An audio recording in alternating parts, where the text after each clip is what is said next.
కూడా జరగాలని చెప్పేసి నేను కోరుతూ ఉన్నాను సార్. రైట్. ఇంకొకటి శ్వేతపత్రాలు రిలీజ్ చేశారు మొత్తం 7 రంగాలు 8 రంగాల మీద, finance, law and order.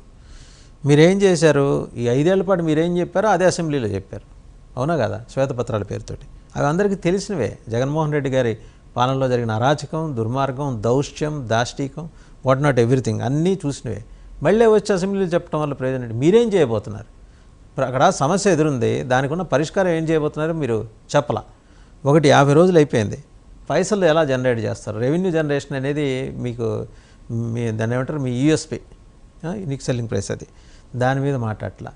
And ఈ నామినేటెడ్ పోస్టుల వ్యవహారంలో గందరగోళం.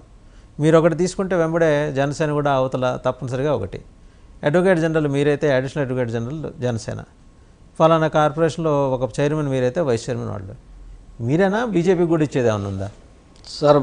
లేదా మీరే సరిపోక మళ్ళీ బీజేపీ ఏంటంటారు? చంద్రబాబు నాయుడు గారి యొక్క దూరదృష్టితో ఇక్కడ ఏం జరిగిందంటే, బీజేపీతో కానీ పవన్ కళ్యాణ్ గారితో కానీ పొత్తు పెట్టుకోవడం, కూటమిగా ఏర్పడడం, అధిక సీట్లు సాధించడం, నెగ్గినటువంటి పోటీ చేసినటువంటి 21కి 21. ఎందుకంటే పవన్ కళ్యాణ్ గారిని అయితే మరి అసెంబ్లీ గేటు కూడా తాకనివ్వని చెప్పేసి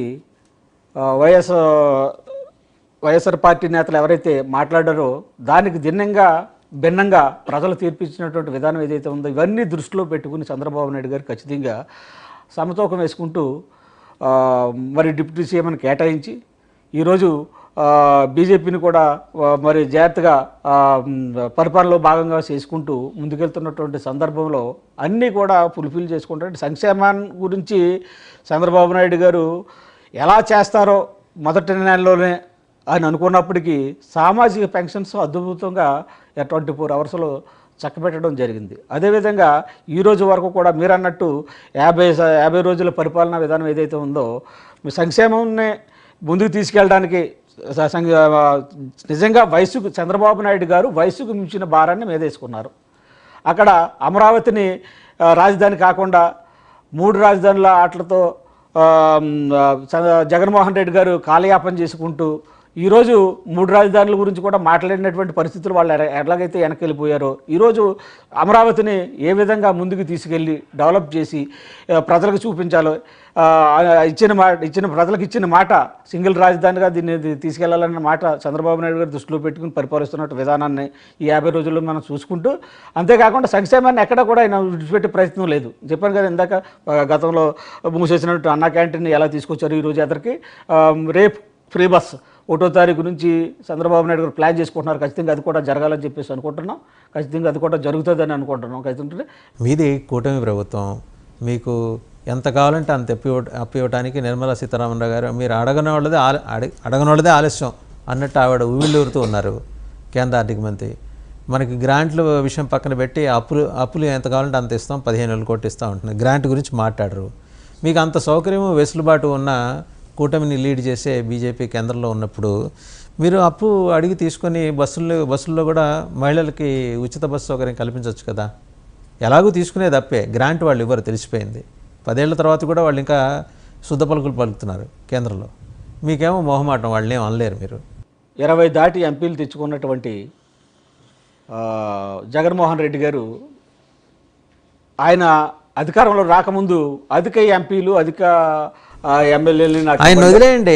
జగన్మోహన్ రెడ్డి ఒక చరిత్ర అయిపోయింది. జగన్మోహన్ రెడ్డి చరిత్ర, చంద్రబాబు నాయుడు మీరు వర్తమానంలో ఉన్నారు. ఆయన అన్ని ఉండి కూడా ప్రతిపక్షంలో ఉండి కూడా ఆ రోజు బీజేపీ మీద ఏమీ మాట్లాడలేనటువంటి పరిస్థితి. ఎందుకంటే దొంగచాటు కాపురం చేసినటువంటి జగన్మోహన్ రెడ్డి ఆ రోజు. కానీ ఈ రోజు మాకు అలా లేదు. చంద్రబాబు నాయుడు డైరెక్ట్గా వాళ్ళతో పొత్తులో ఉన్నాం. మేము పొత్తులో ఉన్నప్పుడు వాళ్ళని ఏ విధంగా రాబట్టుకోవాలో, ఆంధ్రప్రదేశ్ ఏ విధంగా నష్టపోయిందో, విడిపోయిన ఆంధ్రప్రదేశ్కి ఏ విధమైన నష్టం జరిగిందో మరి అక్కడ ఉన్నటువంటి కేంద్ర మంత్రులకు వివరించాలి. ప్రధానమంత్రికి ఆల్రెడీ ఇక్కడ విషయాలన్నీ తెలుసు. ఆ విధమైన నిర్మలా సీతారామన్ గారు కూడా మనకు సంబంధించినటువంటి తెలుగు వాళ్ళకి సంబంధించినటువంటి మరి కోడలు కాబట్టి ఆవిడ కూడా మనకు ఖచ్చితంగా ఆంధ్రప్రదేశ్కి మంచిగా గుర్తింపించి మంచి నిధులే ఇస్తుందని చెప్పేసి మేము కోరుకుంటూ ఉన్నాం. భవిష్యత్తులో జరగాలని కూడా ఆశిస్తూనే ఉంటాడు చంద్రబాబు నాయుడు. ఆ విధమైన లోగడ వాళ్ళ వాళ్ళు ఏం అడగలేనటువంటి పరిస్థితి. మేము అడగడానికి ఈరోజు మాకు అంతా బలం ఉన్నప్పటికీ కూడా వాళ్ళతో కలిసి ఉన్నటువంటి పరిస్థితుల్లో ఖచ్చితంగా step by step Chandrababu Naidu గారు ఎక్కడా ఏ పైసా కూడా వదలకుండా, ఏ అవకాశాన్ని కూడా వదులుకోకుండా ప్రతి విషయాన్ని సద్వినియోగం చేసుకుంటూ పరిపాలన ముందుకు తీసుకెళ్తూ, మరి వారి ముందున్నటువంటి విషయాలు చూడండి.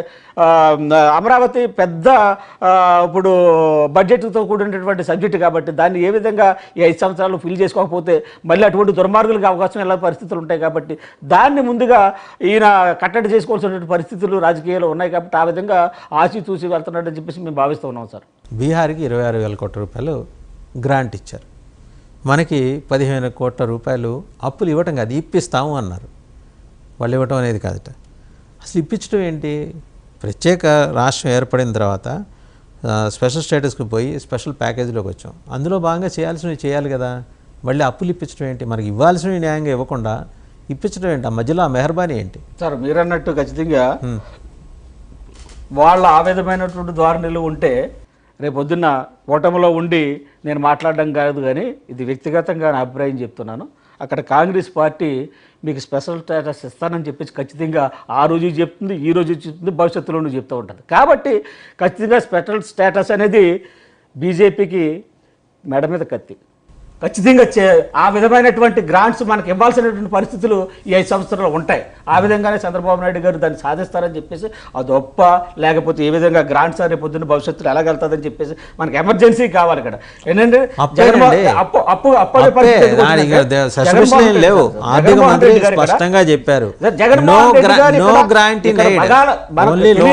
తెలియనటువంటి పాత్రలన్నీ మనకు సృష్టించేటువంటి జగన్మోహన్ రెడ్డి గారు